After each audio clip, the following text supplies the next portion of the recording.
4, versículo 16. O livro de Neemias fica ali depois de Esdras. Neemias, Esdras.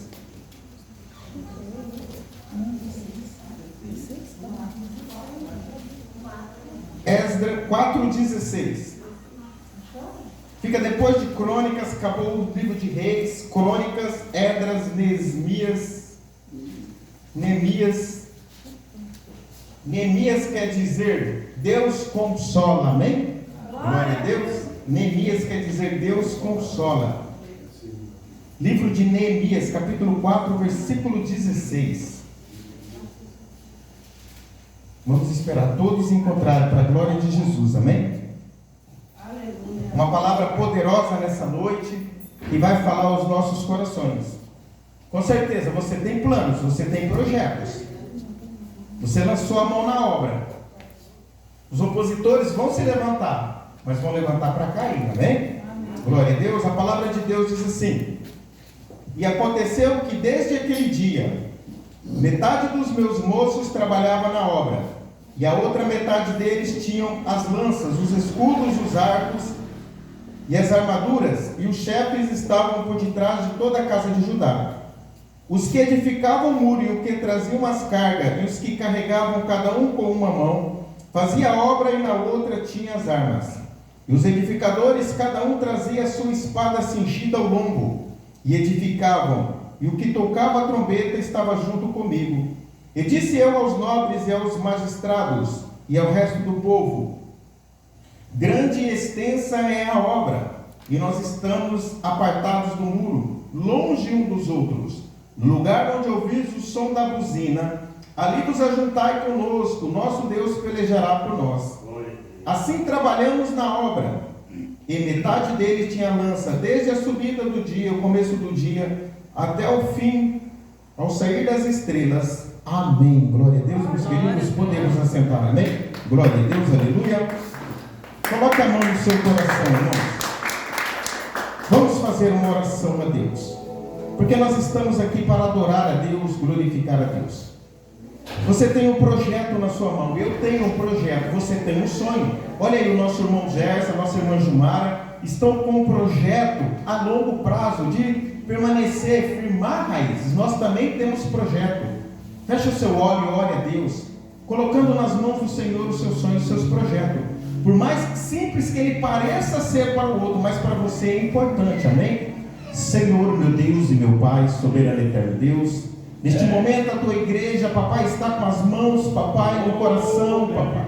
Papai querido, esse sonho, esse projeto que ele tem agora, Senhor, ele lança nas tuas mãos, Senhor. Sabemos que ele levantará opositores, que levantará pessoas para tentar destruir a obra do teu filho. Mas assim, papai, como Neemias, papai, não estava ali, papai, atento, mas segurando as armas nas mãos e segurando, papai, a ferramenta de trabalho. Papai querido, neste momento entra, pai, com uma cura na libertação da alma, da ferida, do corpo, papai. Há pessoas, pai, com feridas na alma, a qual o inimigo tem tentado parar esta obra. Há pessoas com feridas físicas, Senhor, mas nós sabemos que o Senhor é o Deus que sara, o Senhor é o Deus que cura, o Senhor é o Deus que liberta, e eu creio, meu Deus e meu Pai, oh Deus maravilhoso, porque o Senhor é bondoso. É o que nós agradecemos nesta noite, em nome do Pai, do Filho e do Espírito Santo de Deus. Amém, meus queridos, amados irmãos.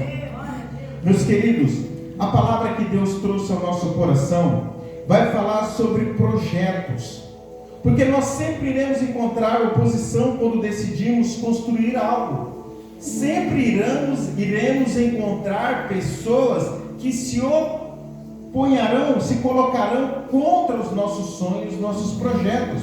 Muitas das vezes nós dizemos assim, não vamos contar o nosso sonho para ninguém, não vamos contar os nossos projetos, mas muitas das vezes, irmãos, quando nós vemos, nós mesmos já contamos, porque nós não suportamos segurar muitas das vezes a alegria e falamos para as pessoas. Sabe, meus queridos, amados irmãos, o que nós devemos saber nessa noite? Que assim como homens de Deus tiveram oposição, mas eles venceram, nós também vamos ter oposição, mas nós sabemos, meus irmãos, que a nossa vitória é certa, porque nessa batalha nós não teremos que pelejar, porque o nosso Deus lutará por nós. Aleluia. Irmãos, olha que alegria, nós colocamos aqui, através das nossas irmãs ali, da irmã Ângela, da irmã Jussara, da pastora Rosilene, da nossa irmã Jumara, das mulheres dessa igreja, um projeto, trazer um pote de azeite e colocar um pedido de oração. E ali, irmãos, que bênção, o irmão foi ali, já testemunhou que a bênção qual ele colocou já aconteceu na vida dele. Aleluia. Possa ser que a minha ainda não vai ser agora, mas eu creio que no momento certo ela vai chegar na minha mão. Porque muitas das vezes a bênção ainda não chegou na sua mão, não é porque você não merece, é porque muitas das vezes você ainda não está preparado para segurar ela e reter ela. Se você não está preparado, o que vai acontecer? A bênção vai chegar na sua mão e vai passar da sua mão e vai abençoar outra pessoa. O que Deus quer é nos abençoar. Sabe, meus queridos amados irmãos, Neemias viveu 450 anos antes do Senhor Jesus Cristo.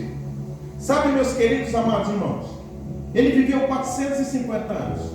E Neemias viveu numa época turbulenta, uma época de guerra, uma época em onde a desobediência dos pais trouxeram um problema para Neemias. Por causa da desobediência da nação, ela foi invadida pelos assírios, pelos babilônios, por várias nações ali, e eles foram levados como escravos para outro país. Neemias também foi levado como escravo. Neemias agora está cativo. Neemias agora foi levado como prisioneiro. E Neemias é colocado para servir no palácio do rei. Qual era a função de Neemias? Ser copeiro do rei. Mas não é apenas ser copeiro, levar um vinho, pegar uma água, não. Ele era responsável pela taça. Neemias era responsável pelo copo ao qual o rei bebia. Para quê? Para que o rei não fosse envenenado, para que o rei não viesse morrer. Neemias pegava o vinho, colocava no copo, Neemias experimentava. Se estivesse envenenado, Neemias morria no lugar do rei. Olha o serviço de Neemias. Olha aí. Você queria isso para a sua vida? Quem queria? Mas era a obrigação dele cuidar da vida do rei. E ali, irmão, chegou pessoas de Judá, de Jerusalém, e partiu de Neemias perguntar para eles. Neemias perguntou assim para eles: como está a nossa cidade? Como está a nossa nação? Como está o nosso povo? Olha só, irmãos, Neemias estava bem. Neemias estava o quê? Com a vida tranquila, sossegada, vivendo no palácio do rei Artaxerxes. E ali, irmãos, ele tinha a melhor comida, ele tinha as melhores roupas, a melhor cama, ele tinha contato direto com o rei. Ele não deveria se preocupar com nada que estava acontecendo. Por causa dos erros, dos pecados dos pais dele, ele foi levado como cativo. Já aconteceu isso na sua vida? Já aconteceu isso na vida de alguém? Você sofrer pelos erros das outras pessoas? Muitas das vezes acontece isso na nossa vida. Nós conhecemos uma família onde perdeu as crianças e o conselho tutelar levou, e hoje as crianças estão num abrigo, por causa de erro do pai, erro da mãe. Erro do pai, erro da mãe. Eu estou dando um exemplo de coisas que nós conhecemos, mas há muito tipo de erro. Quando, irmãos, um casamento se desfaz, quando um lar é destruído por um erro de alguém, os filhos vão sofrer. Os filhos vão, irmãos, passar por dificuldade. Neemias agora está lá na casa do rei, está bem, mas ele estava preocupado com a nação dele, mesmo que os pais deles erraram, mesmo que ele foi levado cativo, mas ele não esqueceu do Deus dele. Neemias poderia ter dito assim: eu estou aqui longe, cativo, sabe do que eu vou fazer? Eu vou entrar aqui no meio e vou viver a vida aqui dos pagãos. Vou comer da comida sacrificada, vou viver uma vida dissoluta, uma vida pervertida. Por que eu vou servir a um Deus que deixou eu ser escravo? Porque ele esperava coisa maior. Ele esperava aquilo que o irmão Gerson disse aqui, aquilo que eu espero, aquilo que você espera, aquilo que o pastor falou, examinar a Escritura, porque nela contém o quê? A vida eterna. Glória a Deus, aleluia. Examinais as Escrituras, porque nela contém a vida eterna. E são elas que testificam de mim. Glória a Deus. Vê como que o culto não é algo aleatório, que é feito de qualquer maneira? O Espírito Santo vai direcionando o culto. Aleluia, né? Então Neemias decide, irmãos, perguntar. E as pessoas dizem assim: Neemias, está feia a situação lá em Jerusalém. Os muros estão fendidos, as portas estão queimadas, os muros foram derrubados, está só cratera lá está, ó, só por Deus. E Neemias se entristece. E o que Neemias faz quando ele está triste? A Bíblia vai dizer o quê? A oração de Neemias. Olha que linda a oração de Neemias. Ele disse: Ah, Senhor Deus do céu, Deus grande e terrível, que guarda o conserto, a benignidade com aqueles que te amam e guardam os teus mandamentos. Irmão, há necessidade de nós guardarmos os mandamentos de Deus. Guardar é obedecer, é praticar. Sabe, irmãos, muitos dizem: salvo pode fazer o que quer. Não, irmãos, como foi dito aqui, tem gente que fala: está salvo, acabou. Não, irmão, nós temos que guardar os mandamentos de Deus. Guardar é obedecer. Salmo 122, o que diz? Alegrei-me quando me disseram: vamos à casa do Senhor. A necessidade de guardar os mandamentos, a necessidade de estar numa igreja que prega a palavra de Deus, independente de vento, tempestade, lutas, nós não podemos desviar o foco, porque nós não estamos aqui, irmãos, construindo algo físico momentâneo, nós estamos construindo algo eterno. Glória a Deus, aleluia. Olha a oração de Neemias, guarda os teus mandamentos.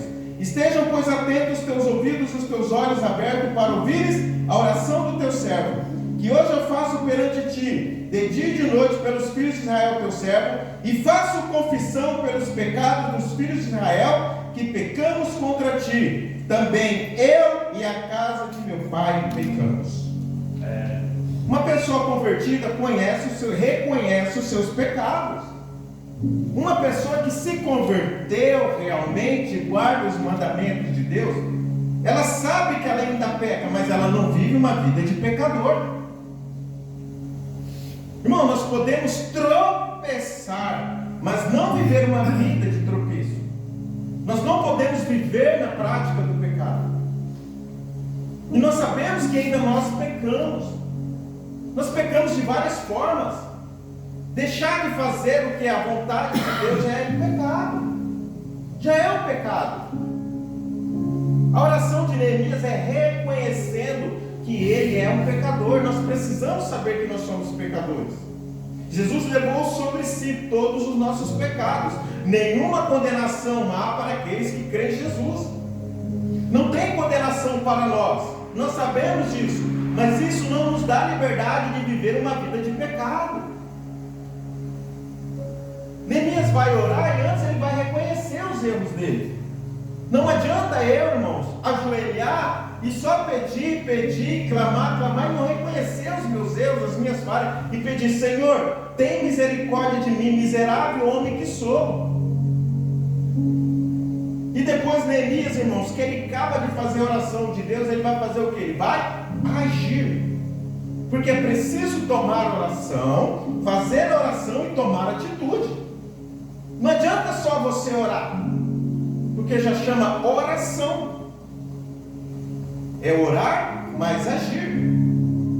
Depois que nós oramos, nós tomamos uma atitude. Qual foi a atitude que Neemias tomou? Neemias foi falar com o rei. Neemias foi servir ao rei. E Neemias chegou lá com uma taça de vinho para o rei. E Neemias chegou assim, desse jeito, E o rei olhou para ele. O rei olhou para ele e falou assim: Neemias, o que está acontecendo que você está triste, Neemias? Neemias, você não está doente? Seu corpo está bem. Isso aí é o que? É tristeza da alma. Olha lá, capítulo 2, versículo 2. E o rei me disse: por que está triste o teu rosto? Pois você não está doente. Não é isso, Neemias, senão tristeza no coração.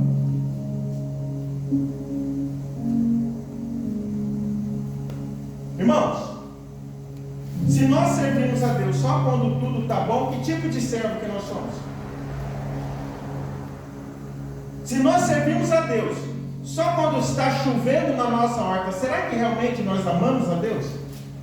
Será que no dia da dificuldade, da tristeza, da dor, da doença, da perseguição, nós vamos abandonar a Deus?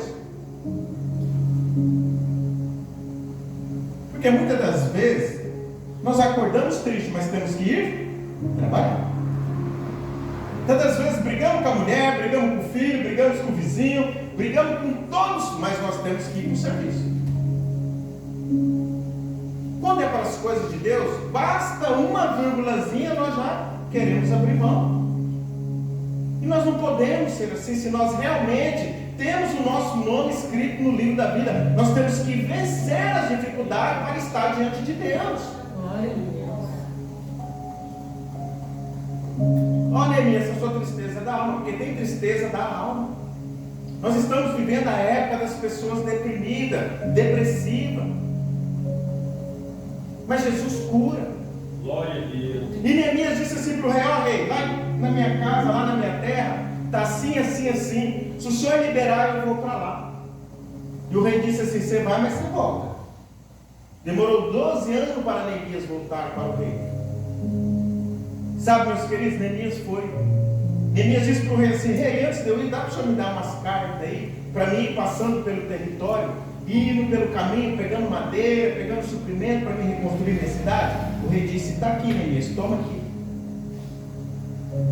Neemias fez tudo corretinho. Neemias orou, Neemias sentiu no coração. E quando chega lá, irmãos, a perseguição alcança Neemias. A Bíblia vai dizer que 3 homens, Sanbalate, Tobias e Gesé, sentiram inveja, ciúme e queriam parar o projeto de Neemias.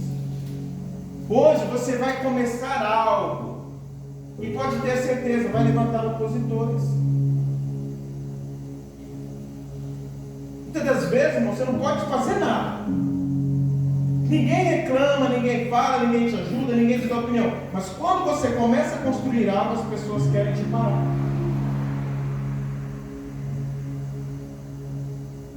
Muitas vezes está bom porque eu estou com uma motinha velha. O dia que eu comprar um carro zero, vamos falar: pronto, o pastor Raimundo está roubando. Olha o pastor Raimundo agora está dando dinheiro à igreja, já correu lá e comprou um carro.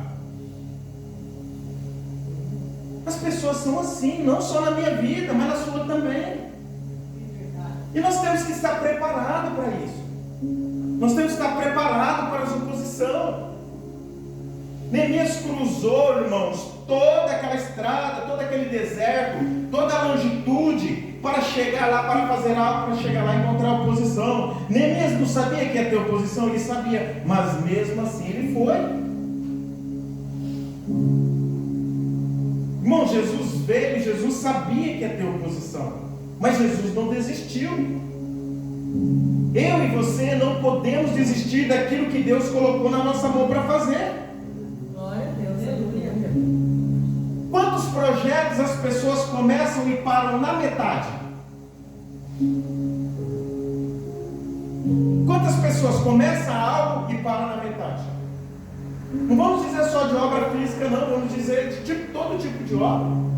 Às vezes a pessoa começa uma faculdade, não termina, para aquela e já vai para outro projeto, não termina, vai para outro projeto, não termina, não consegue terminar nada. Nós temos que tomar cuidado para nós não vivermos uma vida momentânea, uma vida, irmãos, influenciada pela internet ou pela opinião das pessoas. Porque se nós formos viver pelo que nós vemos no mundo virtual, quando nós viemos trazer aquilo para a realidade, nós vamos ter consequência.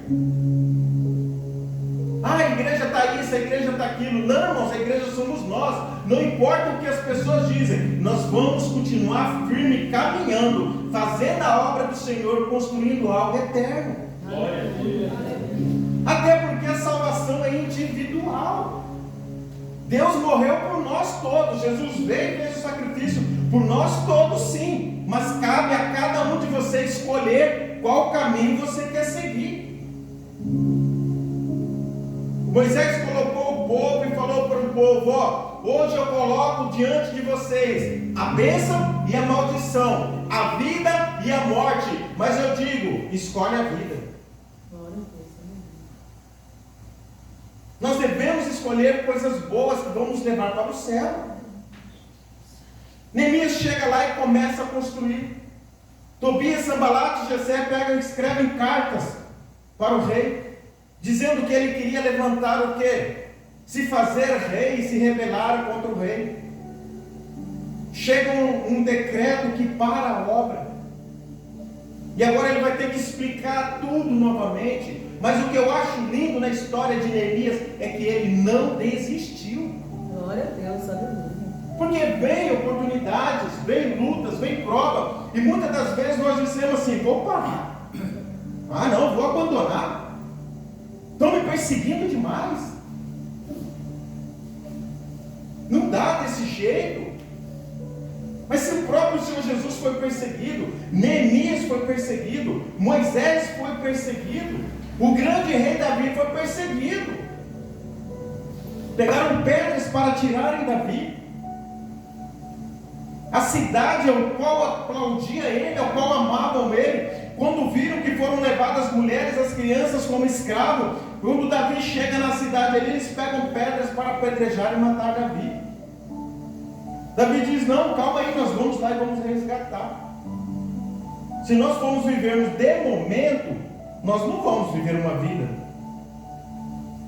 Se nós formos viver no que as pessoas nos acusam, nos criticam e tentam nos parar, os nossos projetos não vão dar certo. Tem uma casa ali na esquina, está ali, só armação. Tiraram a janela, tiraram o portão, tiraram o telhado. O cara não pagou e entregou a casa. Está lá, o projeto parado. Eu conheço a vida da pessoa. Eu sei as consequências, as decisões erradas que ele tomou, que levou aqui lá. Está ali, 2 quadras, está aí. Escolheu decisões erradas. Não foi só falta de pagamento. Nós não podemos deixar que os nossos planos, os nossos projetos venham ser destruídos. Nem pelos outros e nem por nós mesmos. Porque nós também temos a capacidade de destruir os nossos planos e os nossos projetos. Sabe, irmãos, muitos não conseguem se firmar em algo porque não sabem realmente o que ele está construindo. Ele começa a construir algo, mas ele nem sabe realmente o que aquilo significa. Basta você ver os casais, irmãos. Basta você ver os casais. Começa pelo quê? Pela emoção, pela paixão. E quando vem a primeira prova, a primeira luta, casamento de 1, 2 anos, 3 anos, se desfaz. Casamento é algo difícil de conviver. Não é fácil conviver. Porque o casamento é o quê? É a união de 2 pecadores. Se um pecador sozinho já é complicado, imagine 2 juntos. Mas se você saber que os sonhos, os projetos que você está entrando é algo maior, você vai lutar para que ele venha se erguer. Quando nós saímos para comprar esse terreno em 2013 ou para 2014, eu sabia que seria 15 anos para pagar. Eu sabia que eu teria que, durante 15 anos, honrar com aquelas parcelas. Porque não vai resolver eu começar e ir lá desistir. E não adianta eu mentir. Eu posso mentir por um momento. Imagina amanhã você chegar aqui, não tem mais igreja, não tem mais telhado, não tem mais nada. Porque eu tomei decisões erradas e o projeto, o sonho que eu tinha de ter uma casa e envelhecer debaixo de um teto foi destruído. Sabe, meus queridos, Quando nós começarmos algo, nós devemos saber o que nós estamos começando. Nós não podemos viver por emoção. Sabe, meus queridos, é preciso ter controle no momento de dificuldade. Quando veio a pandemia, irmãos, foi difícil para nós, porque as coisas subiram muito rápido. Eu lembro que uma barra de ferro custava R$150. Com a pandemia ela foi para R$250. Agora ela caiu, está R$190. Tudo aumentou. Então nós temos que passar por momentos de dificuldade, por momentos de difícil. Saber que o momento vai vir, mas se nós continuarmos firmes no propósito, nós vamos passar aquele vento. Glória a Deus, aleluia, é isso. Porque as crises são assim, elas são momentâneas, são passageiras. Elas vêm, elas dão tempo, depois elas vão embora, né, irmão? Depois elas voltam. Nós estamos vivendo uma época boa, a nível de país. Muito emprego, os preços estão se estabilizando. Mas nada disso garante que vai continuar assim por muito tempo. Está vindo momentos de dificuldade para o mundo, mas nós devemos saber que nós estamos firmados no Senhor Jesus. Glória. Amém? Amém. Glória a Deus. Eu quero fazer uma pergunta para os irmãos. Olha para dentro de você. A situação que você está vivendo hoje, espiritual ou material? Você é ou você está? Porque eu já ouvi pessoas dizer assim: eu sou ansioso. Eu já vi pessoas dizer assim: eu sou depressivo. Eu já vi pessoas dizerem assim para mim: eu sou rico. Eu já vi pessoas dizerem: eu sou pobre. Eu já vi pessoas dizerem: eu sou miserável. Eu sou um derrotado. Você é ou você está? Porque o momento de dificuldade vem, mas ele passa. O momento de enfermidade, ele vem, mas ele passa. Aleluia. Você pode ficar ansioso, mas você não pode ser ansioso. Jesus diz assim, lá em Pedro: lançai sobre mim toda a vossa ansiedade, porque Ele tem cuidado de vós. Aleluia. Jesus diz assim, ó: não andeis ansioso, quer dizer, ansiedade vai vir. Mas Jesus diz para você não andar ansioso.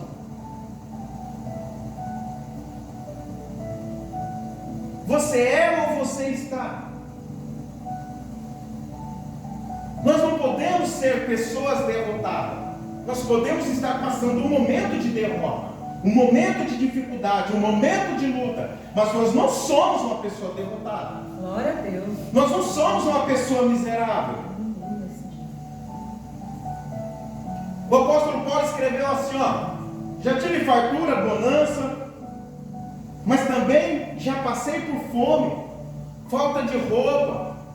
Eu sei o que é passar bem e sei o que é passar mal, mas posso todas as coisas naquele que me fortalece. Glória a Deus, aleluia. Deus maravilhoso. O momento de dificuldade vem. Entrou um guarda na prefeitura para trabalhar, e ele tem um caroço bem aqui no pescoço. E conversando com ele, é porque ele foi entubado no Covid. Ele ficou 40 dias entubado. Ele ficou 40 dias entubado. Só não morreu pela misericórdia de Deus. A mulher dele largou ele precisou vender a casa dele. Ele pegou um dinheiro, comprou um apartamento por 15 mil reais. Ele tem um irmão dele que foi num campo de futebol, deram uma paulada no rapaz, o rapaz ficou com a mente passada. Ele precisa tomar remédio lá no CAPS 2.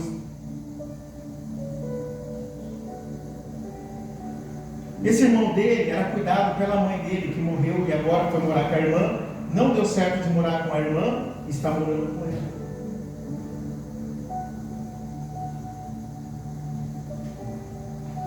Desde maio, nós estamos em julho, a luz dele estava cortada. Desde maio a luz dele é cortada. E eu falei assim para ele, assim, falei, irmão, sua luz está cortada? Falei, e alimento? Falou, pastor, nós estávamos vivendo com o auxílio do meu irmão, mas eu nem dou muita comida para ele, para não acabar. Eu falei, o que você tem mais? Ele falou, tem arroz e frango ali. Essa cesta básica aqui, que Deus usou ali a família do nosso irmão Gerson, da nossa irmã Gilmar, glória a Deus, nós vamos aleluia. entregar para ele. Oh Deus, maravilhoso. Porque eu falei para ele assim, falei, irmão, lá na igreja, quando a gente pede para os irmãos trazer alimento, a gente consegue montar 2, 3 cestas básicas. Falei para ele, vou esperar, dar mais para frente, que já está no meio do mês, eu vou pedir. Glória a Deus, já abençoou, já trouxe. Glória, aleluia, Senhor. Eu contava desse caso lá na fazenda, e uma mulher olhou para mim e falou assim, pastor, mas e assistência social? Irmãos, tem assistência social, tem governo, tem tudo. Mas se nós soubermos, nós temos que nos prontificar. É verdade, Deus. Nós temos que nos prontificar. Senhor, Deus grande e terrível, que guarda o conserto e a benignidade para com aqueles que te amam e guardam os teus mandamentos. Um mandamento que Tiago escreveu lá na sua carta é: se você pode fazer o bem e não faz, você já pecou. Tantas vezes nós falamos, tem assistência social, mas nós podemos fazer algo. Nós tínhamos ainda aqui um recurso, eu consegui comprar alguma coisa para ele. Agora, chegando essa cesta lá, vai abençoar mais a vida dele. Glória a Deus. Quando eu for para o terminal, eu já vou mandar áudio para ele, já vou levar para ele. Por que eu estou dizendo isso para vocês? Porque eu olho para ele, eu estava falando, irmão, tem pessoas na sua situação que já tinham se desesperado. E falou, pastor, eu já passei dessa fase de desesperar. Todas as vezes nós fazemos planos e projetos, mas vem situações de dificuldade que vai, irmãos, roubar os nossos sonhos. Por isso que nós devemos entender que nós podemos estar, mas nós não somos. Você é ou você está? Eu não quero ser nada que seja aquilo que Deus não disse que eu sou. Eu não quero que você não seja nada aquilo que Deus disse que vocês é. A Bíblia diz que nós somos mais do que vencedores em Cristo Jesus. Por isso nós devemos saber que nós estamos caminhando para o céu. Glória a Deus. O que nós estamos construindo aqui é uma passagem para o céu, pregando a palavra de Deus. Glória a Deus, aleluia. Olha o que a Bíblia diz, presbítero, abre a Bíblia do senhor aí, em João 6,38. Porque se você souber para que você veio, as coisas vão mudar na sua vida. João 6,38.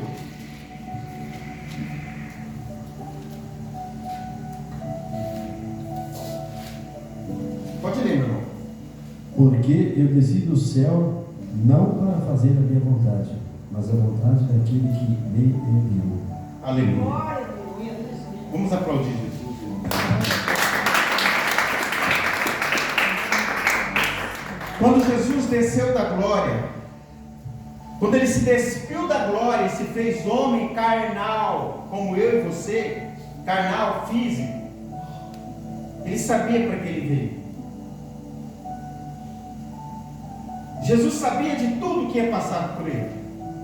Por isso que ele suportou. Neemias saiu e foi até Jerusalém, sabendo que ia ter oposição. Neemias poderia ter largado tudo e voltado e dizer que não, eu vim aqui fazer, vocês não querem? Estou indo embora. Mas ele sabia que ele estava construindo algo eterno.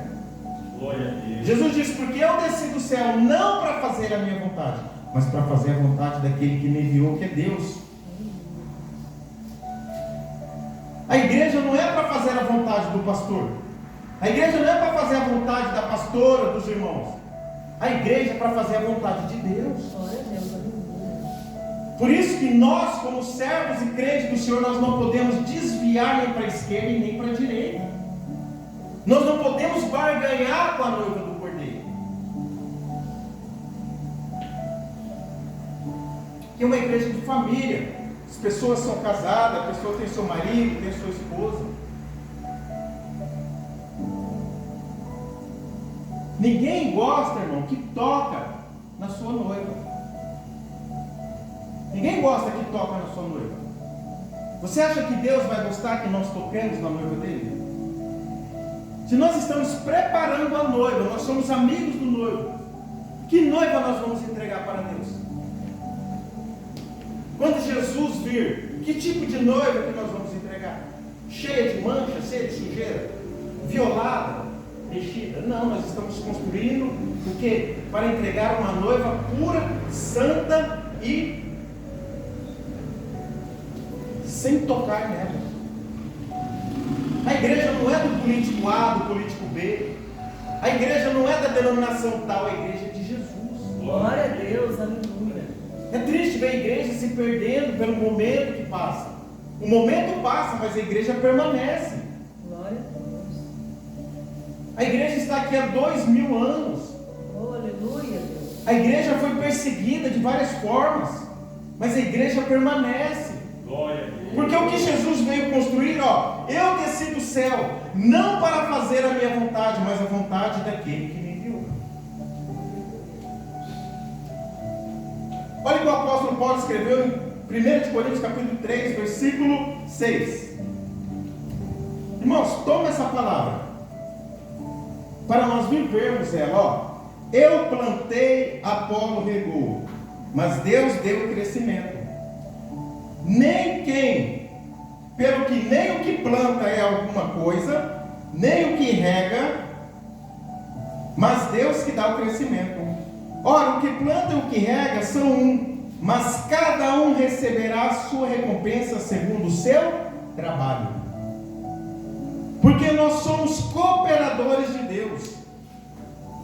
Vocês são lavoura de Deus e edifício de Deus. Segundo a graça de Deus que me foi dada, coloquei eu como sábio arquiteto o fundamento, e o outro edifica sobre ele. Mas veja como que cada um edifica sobre ele, porque ninguém pode pôr outro fundamento além do que já está colocado, o qual é Jesus Cristo. Glória a Deus. Irmãos, o que a Bíblia nos ensina? Que nós estamos construindo algo eterno. Aqui na igreja tem muitos construtores. Uma obra começa primeiro, para cima ou para baixo? Para baixo, né? Uma obra começa primeiro, para depois ela subir. Uma árvore também. O cedro do Líbano, primeiro ele é plantado, ele vai até achar água, achar uma rocha, se fixa, depois ele começa a crescer. Tudo que é construído sobre a areia não resiste ao vendaval, não resiste à tempestade. Quando Neemias veio construir, ele construiu sobre o alicerce que já estava. Seu casamento é construído sobre um alicerce. A sua vida espiritual está sendo construída sobre um alicerce. Vai vir tempestade? Vai. Vai vir vendaval? Vai. Vai vir chuva? Vai vir vento? Vai. Vai vir perseguição? Vai. Mas se nós estivermos firmados na rocha, pode vir vento, vendaval, tempestade. Pode vir vento, vento vem do lado. Chuva vem da onde? De cima. E os rios vêm da onde? De baixo. Nós não vamos sucumbir, porque nós vamos estar firmados em Cristo, amém? Glória a Deus, aquelas palmas que glorificam Jesus, amém? Glória a Deus. Irmão, a mensagem desta noite é as dificuldades que nós vamos encontrar para realizar as obras que Deus coloca na nossa vida. Vamos pedir para a nossa irmã Heloísa louvar a Deus?